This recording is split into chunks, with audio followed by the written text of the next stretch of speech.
Sa ngayon mga katirada, gumawa kami ng patchwork para sa koneksyon ng kanilang internet from modem router to DVR side.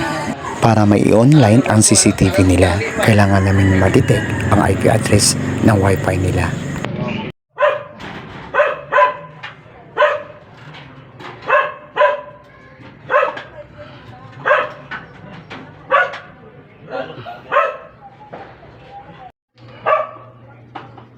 Kailangan namin malagay sa molding yung patchwork na ginawa namin para hindi sagwa tignan.